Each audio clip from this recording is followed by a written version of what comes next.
This break is brought to you by Netflix. For a free 30-day trial, head over to netflix.com/GameBreakerTV. Now, we had a great time on Legendary last week talking about the subscriber number fluctuations for World of Warcraft, but we received some criticism, and I don't think it was that unfair. So what people said was that we were being glib, we were being flippant, dismissing the drop in subscriber numbers of 400,000 from over 10 million to 9.6 million between the last investor call and the most recent one, so between Q3 2012 and Q4 2012. So I thought it was kind of an interesting and reasonable point. I think that there are several options that we can look at here and try to have a think about whether this is something to be taken seriously or whether it's just normal fluctuation. And as always, I really want to know what you guys think about this, so do leave a comment in the article below. So let's say hypothesis one, it's just normal fluctuation. It's just normal fluctuation. Subscriber numbers go up and down all the time. It's not a big deal. It's nothing to worry about. It's possible, certainly, but saying it's this is kind of an easy option as well. So let's move on to some more pressing concerns about the World of Warcraft experience. So gameplay issues. For me, hypothesizing a few ideas, I have a theory that the change between Cataclysm and Mists is too large. So I do recognise that a lot of people said that Cataclysm was the worst expansion ever and so on, and Cataclysm definitely had its downsides. But the change between Cataclysm and Mists, while there had to be change was necessary, the change has been really big. So particularly the gearing has changed a lot. In Mists and indeed in Wrath, you had gear which was obtainable by Valor points and gear that was obtainable by rep grinds. So obviously the rep grinding system was different then. You had tabards and dungeons as well as daily quests, and I completely understand that people like the daily quests. I'm not talking about daily quests at the moment. What I'm talking about is the double grind required to get gear outside of raids.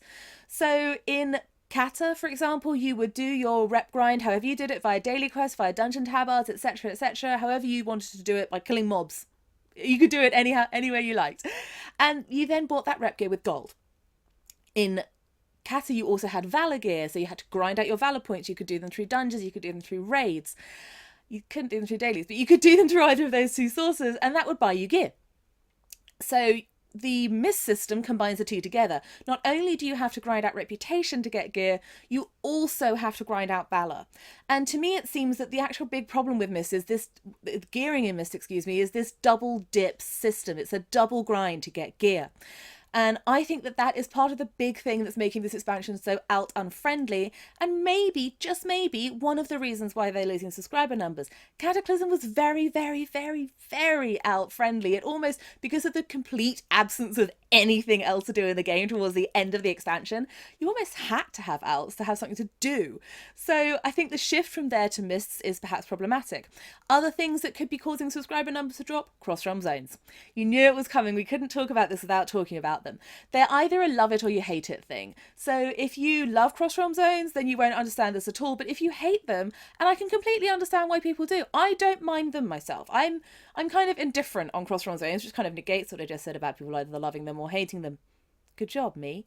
But anyway, I can completely understand why people are unhappy with this system. It's causing massive changes in PvP servers particularly, and also changes to farming, changes for rare camping. It's a big change, and not necessarily a positive one, and also one that Blizzard kind of sprung on the community. So maybe that's a reason why people are leaving WoW.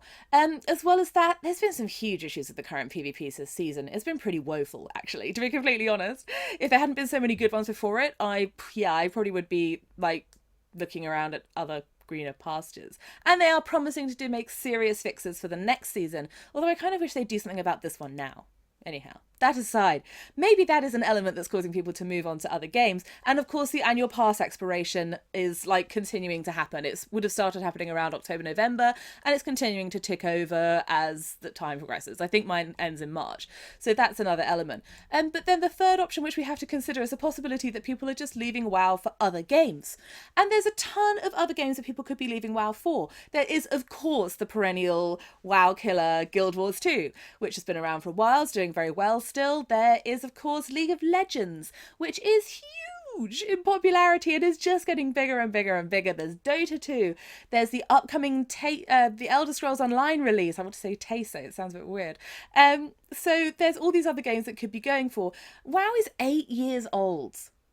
It's got an 8-year-old core graphics engine, although there have been considerable alterations and updates in that time. It is an old game, and it's not really offering anything new to people. I mean, sure, there have been minor features added. There have been things like, cross-realm zones. Scenarios are a minor new feature, but they're kind of much of the same. And I wonder if WoW actually needs to sort of rejuvenate itself by offering something new. So there is this if it ain't broke, don't fix it over here, as we say in England. I don't know if that phrase translates well for America. If not, apologies. It basically just means if something's working, don't change it. Just leave it alone. It's working. It's doing fine. It's all good. So maybe they're taking that a little bit too far. Maybe they need to sort of freshen things up a little bit more and introduce still some more stuff from other games. It's kind of their thing. And of course, WoW is one of not that many titles that remain with a subscription at all. So I'm curious, what do you think? Is it just fluctuations?